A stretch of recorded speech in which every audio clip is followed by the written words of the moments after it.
some backstory. My now passed on next-door neighbor was a terribly busybody who felt it was her God-given right to tell everyone in our street what they could and couldn't do, from where they parked their cars to what flowers they could grow. She had to know everyone's business and would harass people until she got answers, even going as far as stalking, but that is for other stories. If she didn't get her own way, she would spread the most evil gossip. Her adult children, a son and a daughter, were both greedy and deeply entitled, believing that because the majority of the street were either social housing or rented properties, they were better than everyone else, and if they didn't get what they wanted, then Mother would sort it out. I have many stories about this neighbor far worse than this, but I will start off with this one as it is the mildest thing she had done and fits into the entitled parent subreddit better. The son owns 2 other properties near the end of the street, which he rents out. At the very end of the same street is another house with a plot of land right next to it. The owners of that house and land built a garage that they use for work, rebuilding old cars and bikes. The business is at least 30 years old, handed down from father to son. It's very small, so they can only work on one vehicle at a time. But due to the owner's skills at restoration, they're always in high demand. One day, about 10 years ago, the son rocks up in his latest BMW and walks up to the owner, a father and his teenage son. The rest of this conversation is paraphrased as I was not a witness. This was told to my family by the owners themselves. Son, hey guys, it's your lucky day. I want to buy your land. I will give you $15,000. Notice that he didn't ask if it was for sale or offer to negotiate a fair price. The owner, no, sorry. The business is not for sale. Thanks for the interest, though. I wasn't asking for your business. You can set up somewhere else. I want this land. It's just the right size to build another house on. Well, sorry, no. This is our livelihood. We can't just move. We would lose business while looking for someplace else. And besides, it used to be my father's garage, and it's next door to our home, so why would we want to sell it? So you can make money? Insert a random do face here. But we make money working here, so sorry, but it's not for sale. The son then does what you would expect a grown man of 30, yes, 30 to do. He complained to his mother. His mother takes no time at all to walk back to the garage. Entitled Mother, why won't you sell your garage to my son? He wants to build a house here. The owner, because this is our place of business and we don't want to sell. You shouldn't even be working here. It's dangerous. I can assure you, ma'am, everything is up to code and we have every right to work here. Now please leave us alone. What are you hiding in there? Is it drugs? What? No, we are fixing up an old bike. I knew it. You are working here illegally. Sell your land to my son or I will contact the authorities. The owner laughed and told her to go ahead. She stormed off and they thought it was over. Just the crazy ravings of a mad granny, right? An hour later, sure enough, the police arrived. Apparently, an anonymous caller rang them to say that the owners had been dealing drugs out of the garage. It was obvious who had called them. Of course, all the neighbors had seen the police arrive. Our street is normally quiet and we are all nosy jerks. So when you see a blue flashing light, you step out and watch the show unfold. Entitled Mother took great glee in telling everyone standing around and watching the chaos how the owners had been selling drugs to children, and how she wasn't the one who called them. But everyone knows what is going on, and thank goodness something is finally being done about it. Half the neighbors were shocked at this event, but a few of the longer-term residents were already giving her the side eye like it was on special offer at Tesco or Walmart. She must have been feeling pretty smug with herself. Only there was a snag, just a little one. Because the tiny garage worked on rare and old cars, which can be expensive, the owners had CCTV. That was something the entitled mother had not counted on. After the police had shown up, the owners knew who the culprit was and had no issue with showing footage, complete with sound to the officers showing the entitled mother threatening to call the police if they didn't sell the land. With half the neighbors out and watching events unfold, the entitled mother's face switched from smugness to fear as the police walked away from the garage and approached her instead. The officer then asked if they could step inside her home to discuss something she probably did not want her neighbors to hear. She received a warning regarding harassment and wasting police time. The owners of the garage were never bothered again, and the last remaining neighbors, who didn't know how bad she was, finally saw her for the witch she was. So, this is my girlfriend's sister. Yes, we are not related. Would be crazy if we were, and not even in-laws yet. Me and girlfriend talked about all this marriage stuff, but I'm still in nurse practitioner school and she's still a college student. So yeah, maybe in some years. My girlfriend is from a big family. 3 real siblings, 2 half-siblings, and 2 step-siblings. So they already accepted me kind of as a son-in-law and I really love them, except for her oldest half-sister. The Black Sheep. The main cast. Me, my wonderful girlfriend of nearly 4 years, and her white trash, entitled half-sister. Also starring my girlfriend's mom, my maybe future mother-in-law and a real saint and caring mom, a middle-aged neighbor, a big guy with bald head and tattoos, the deadbeat dad, who is the sister-in-law's boyfriend and father of one of her kids. She's got 2. The father of the other is still in jail for possession of an illegal weapon and destruction of property. He seemed to have slashed someone's tires with a switchblade, illegal in Germany, and messed up his car with a hammer and got caught. Real smart dude. So it started 1 month or 6 weeks ago, but I know the aftermath today. So my girlfriend and I had a day off together, kind of rare these days. So we did the whole COVID couple stuff, mostly cooking together, watching Netflix and shopping online for some furniture. Yeah, we are an old couple already. But then my girlfriend received a text. She wasn't amused. She told me her sister wanted to come over to ask me a medical question. I wasn't a fan of that. I hate her guts, and to top that off, I had to put on some pants and leave the couch. Real bad start. My sister-in-law showed up 20 minutes later. We sat down in the kitchen. Me. So, what do you need? Sister-in-law, well, you know my son broke his arm because he fell off of his skateboard. Yeah, I know. I made the cast in the emergency room, remember? Is there a problem with the cast? Oh, yeah. No, the cast is fine, but he's in pain. Could you get us some painkillers, from the hospital? Yeah, it's an open secret that some nurses and doctors sneak some stuff out of the hospital, but I rarely do. We've got some ibuprofen. No, that doesn't work. I want the good stuff, morphine or oxycodone. And then things went south. Morphine and oxy are some of the hardest painkillers they are. They can harm your body if you take them on a regular basis, and they are prescriptions only and used in emergency medicine. They can be addictive, and morphine can make you high. In Germany, we have the drug laws, which are kind of strict. So possession or dealing with prescription drugs without prescription are considered drug dealing. My girlfriend directly knew what her sister wanted. What I didn't know is that my sister-in-law has a past of drugs and booze, and the deadbeat dad has also a past of drugs, alcohol, and violence. He was in juvenile detention with 16 for the first time for some months, and then with 17 again, both times for possession of drugs. He was out on probation that time. He served 18 months in prison and was on probation. What was he in for? Dealing with drugs and possession of an illegal weapon. He had some brass knuckles, illegal in Germany. My girlfriend? Are you serious? You asked my boyfriend to steal drugs for your moronic boyfriend? Sister-in-law. How are you talking about the father of your nephew? We are family. He should help us. We don't want to take it, just sell it. My supplier isn't available right now. Me. Just get out. You let him talk to your sister that way? My girlfriend. Get out. That was one of the rare occasions where my soon-to-be elementary school teacher girlfriend yells in someone's face. She's more of an introvert, shy, and has kind of a high girl's voice. But wow, I nearly fainted when she was yelling at her. My sister-in-law was dumb-fooled and caught off guard. She left and yelled, "You're going to be sorry about this." We cooled down, ate dinner, and continued watching Amazon Prime for the evening. The end?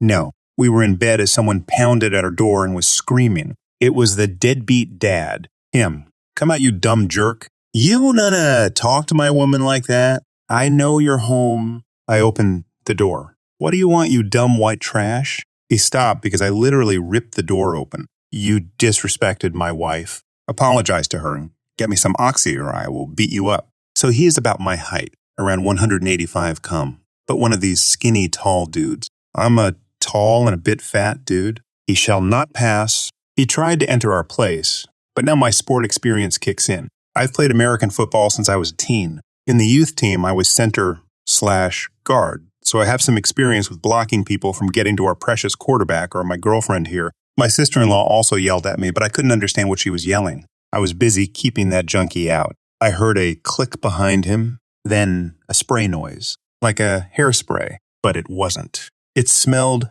funny, kind of like old smoke or some strange plastic. The dad started yelling and put his hand in front of his face. My girlfriend had run to her purse and grabbed the pepper spray I bought her because she got molested once at the train station waiting for her train. The dad started swearing at my girlfriend. Now the whole hallway was awake. Our neighbors poked their heads out of their apartments. In our unit, there are 4 places down the hallway. They seemed to wake up my neighbor. So he threw them out, asked us if we were okay, and we nodded. That night, I didn't sleep in fear of him coming back with some friends. While my girlfriend slept, I sat in the kitchen with my baseball bat, sipping coffee and being ready to smash his head in. But they left for good. Aftermath. So I didn't call cops that night. My girlfriend asked me to because she's a family harmony person, and it would be worse. But then my future mother-in-law came to the rescue. My girlfriend called her that same night and told her everything. My mother-in-law lost it. The dad dealing drugs with her grandson around? My sister-in-law's other son, the one with dad in jail, is living with his grandparents. It's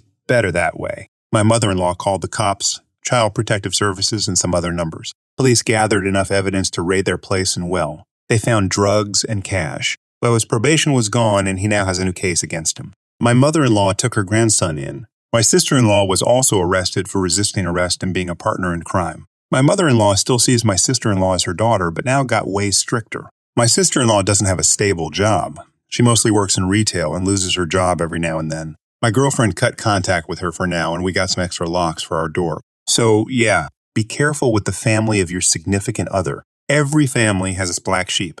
And sometimes they are drug-abusing and dealing white trash half-sisters of your girlfriend who want oxy from you.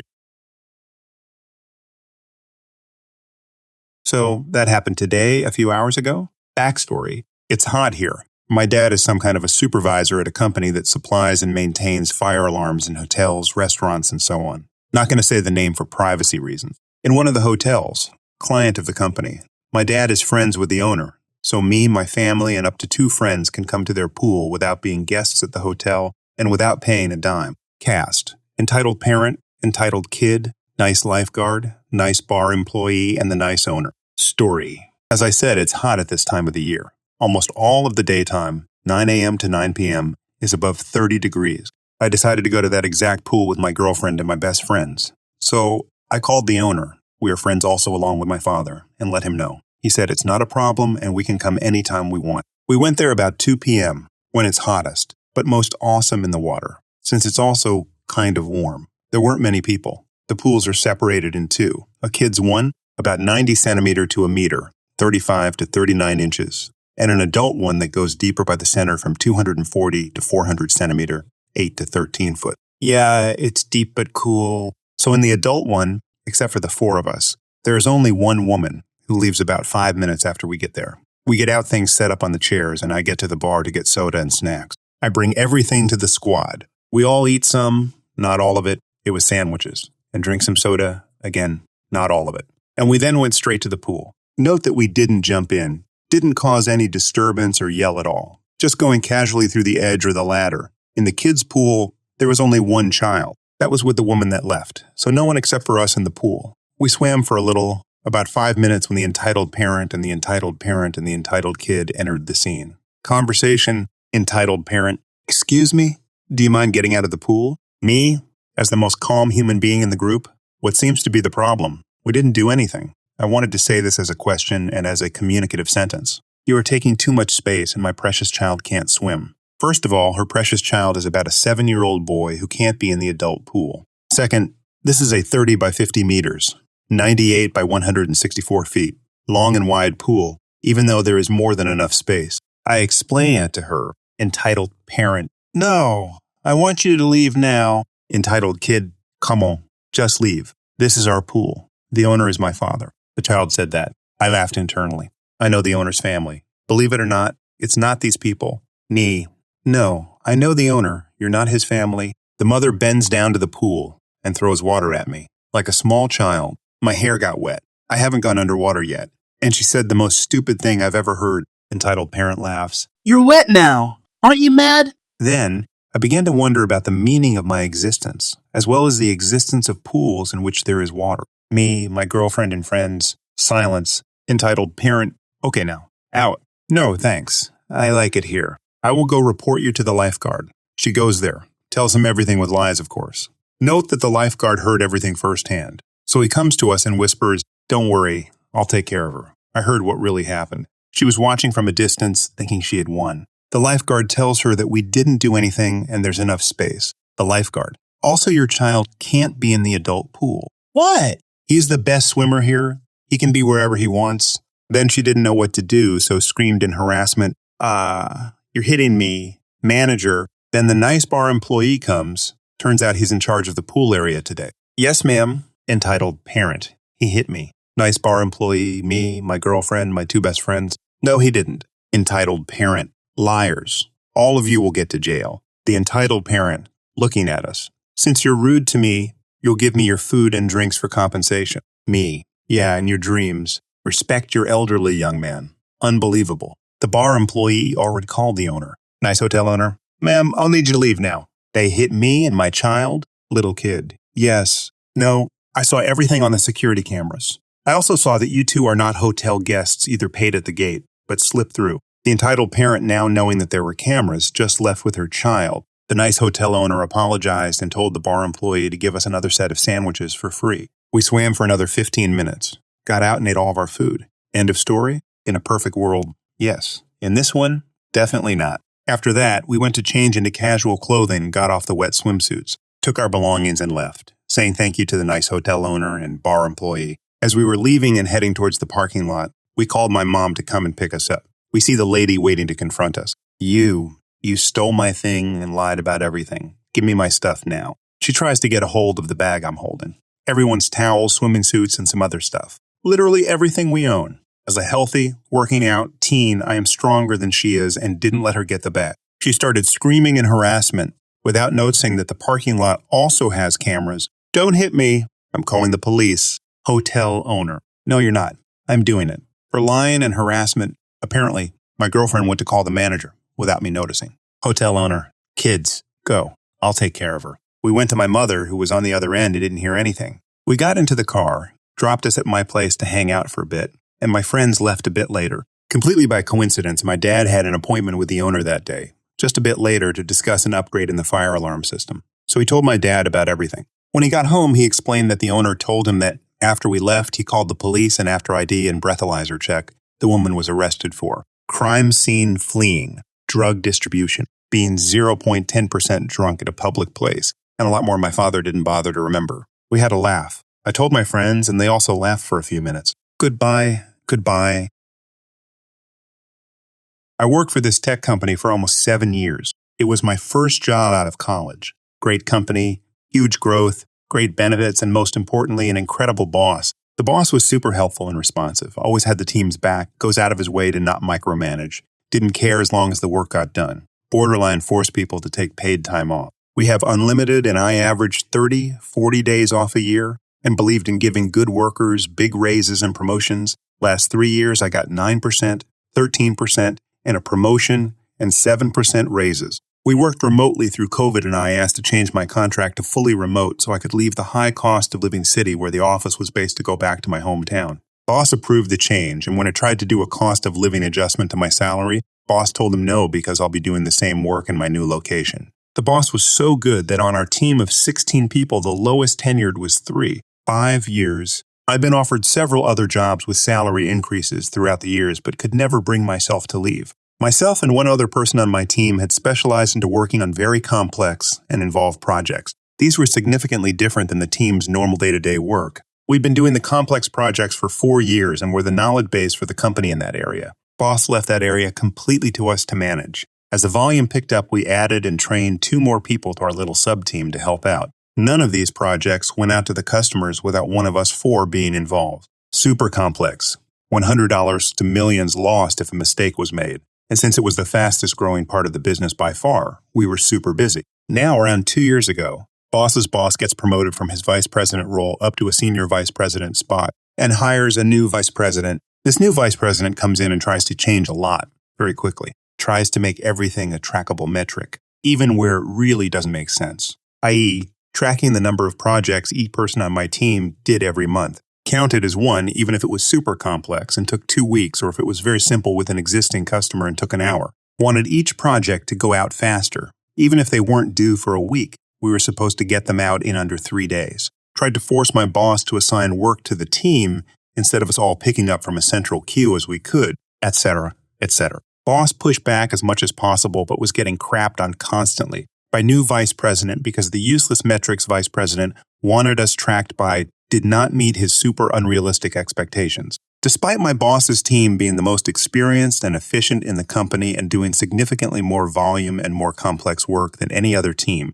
about 9 months ago, boss had enough of just getting consistently crapped on by vice president and took a new job and left. Boss had been with the company for 13 years and was one of the first few 100 employees. My whole team was devastated. We all instantly started lobbying for the most tenured person on our team to get promoted into that role, as she would have the same philosophy as the boss that just left. Vice president interviews most tenured and a bunch of external candidates and goes with someone from his previous company. Now, this lady will be referred to as Witch Boss from here on out for soon-to-be obvious reasons. She came in and completely destroyed the team from top to bottom, changed processes that had been perfected for years, did not listen or care about what anyone else had to say, started micromanaging to the extreme. Team morale dropped like a rock. It took less than a month for the team's output to crater due to all of her changes. The team from the best in the company to the worst. It took Witch Boss about 2 months to get to my smaller sub-team and try to rework our processes. Witch Boss started micromanaging projects, having no idea what she's doing,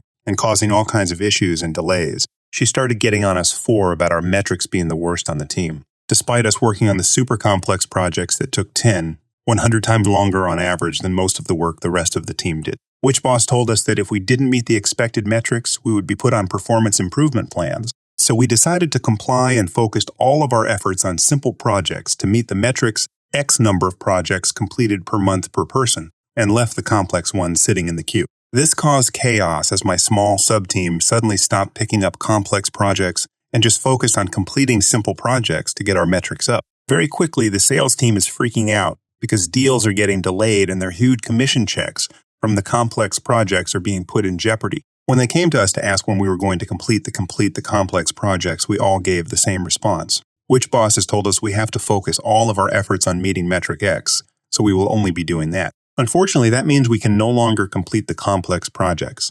Please contact Witch Boss for help getting them completed. This did not go over well with her or Vice President, as he started to get complaints as well. They called a meeting and told us we had to go back to doing the complex projects. We refused as that made it impossible to meet the metrics they created to measure our performance. They refused to drop the metric but still insisted we work on the complex ones, as we were the only ones with the knowledge. We still refused. This resulted in a lot more complaints from sales until the senior vice president got involved. The senior vice president was the one who created the complex sub-team to begin with and sided with us against the vice president and Witch Boss. He said we were not to be measured by the metrics and can go back to managing the complex stuff without fear of being put on a performance improvement plan. So we did.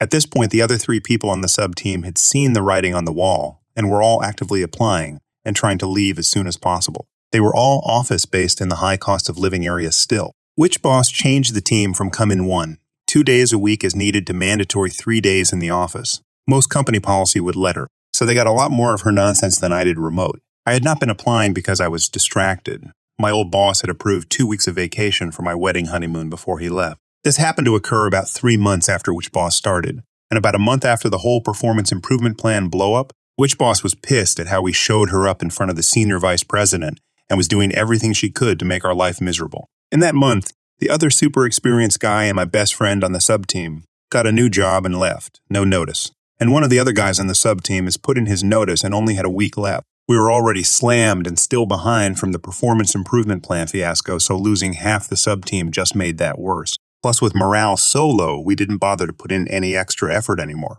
In fact, the whole team was significantly behind as 6 of the 16 people had left or were on their notice periods at that point. So Witch Boss decided that she was canceling my already approved wedding leave because of how far the team was behind. She told me over Zoom. I told her there was no chance I'm missing my wedding and honeymoon for work, and I'm taking the full leave, and it's up to her if she wants to lose another person from the sub-team for 2 weeks or permanently. She spawned nonsense, yelled, and threatened until I just left the Zoom call. She followed up with an email officially notifying me my leave was canceled, and if I didn't show up, it would be considered job abandonment. I called her bluff and replied ceasing vice president and senior vice president, and some other sales vice presidents who I worked with regularly, explaining the situation. It's my wedding honeymoon.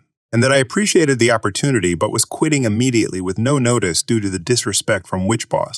I got Slack messages from Senior Vice President and several of the sales vice presidents almost immediately asking me not to quit. The email chain itself blew up with complaints about how my team was mismanaged by Witch Boss and how now more complex deals were going to get lost because I wouldn't be there at all to work on them, etc. Senior Vice President eventually shut it down, but it was a fun read. I didn't reply to the Slack messages or do any work the rest of that day. Just turned everything off and went to a bar and had a good time. I woke up the next day late in the morning and very hungover to a few voicemails on my phone from Senior Vice President asking me to call him. I called back in the early afternoon and talked to the Senior Vice President. He was very understanding, asked me to come back, listened to all my complaints, and eventually made an offer. Basically, if I came back and worked the rest of the week, and tried to train a few team members to work on complex stuff to cover while I was gone, he would give me a $3,000 wedding bonus. I would get my full paid time off. And when I got back, which boss would leave me alone and let me manage the complex stuff and pick 2 more people to permanently train back onto the sub-team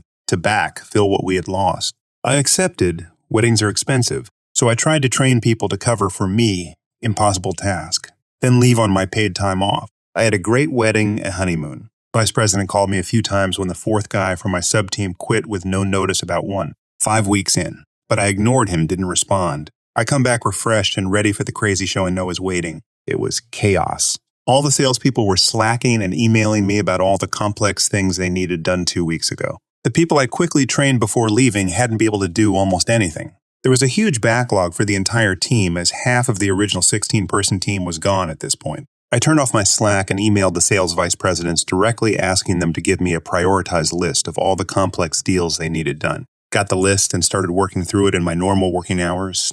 Nothing more. Witch boss never tried to talk to me or interfere. Vice president did few times. At one point he tried to make me work weekends to catch up. I refused. This went on for about a month or so. Witch boss never mentioned me training people to replace my sub-team, and I never brought it up. They did, however, have the larger team try some of the smaller complex projects to help get them out. They also hired some new people for the larger team. The normal 4-6-month training process my old boss developed was ignored, and the new hires were just thrown in the deep end, which resulted in new hires making mistakes that cost the company a lot of money. This brought us an annual bonus and raised time. I had started frantically job hunting as soon as I got back from the honeymoon. I got some interviews, was in the same later stages, but no offers yet. I had a Zoom meeting invite from Witch Boss to go over my bonus raise. She decided it would be a great idea to give me 80% of my expected bonus, lowest possible, and a 0% raise. Justified it with a bunch of Bs, not a team player, metrics bad, blaming me for mistakes made by new hires, etc., etc. I didn't really argue or care at that point. At that point, I really quit, cut my daily output to below half, just did the bare minimum, and waited for the bonus to come in with my next paycheck 2 weeks later. At this point, the sales team is getting pissed because the complex stuff basically isn't getting done. I'd almost caught up on the important ones before the raise bonus, but with me barely working, everything was falling behind again. Witch Boss smelled weakness and showed up on one of the progress calls I had with sales. The project was running about 5 weeks behind at that point. She started chewing me out on the call in front of everyone saying I was lazy and not doing my job, etc. I let her rant, then just said, if you give me the lowest bonus possible and a 0% raise, you get 0% effort in return. You can complete this project since I'm so terrible at my job, and left the call. She tried a few more times on email chains to call me out for not working. I just replied with the same thing. I refused to join her Zoom calls or respond to her on Slack, and just responded with the 0% effort blurb on every email. This infuriated her. I still hadn't gotten another job offer, but was really confident I was about to get one soon. So when Vice President set up a Zoom call with me, I joined. He tried to play nice and ask what the problems were and pretended to be on my side. I told him for a 0% raise, I'm giving 0% effort, and he pretended like he had no idea how I ended up with that raise bonus. He has to approve the bonus raise amounts. I called him out on his Bs and told him he gets what he pays for. He then threatened to fire me if I didn't go back my old level of output, and said the people I had been training in complex projects could take over for me soon, so I wasn't as necessary as I thought. I laughed and asked him what he was talking about. I hadn't been training anyone. He went quiet and muted. He was clearly messaging Witch Boss asking about the training, because he unmuted a few minutes later and changed his entire attitude. Agreed it was awful of Witch Boss to do that to my bonus raise and asked what he could do to make it right.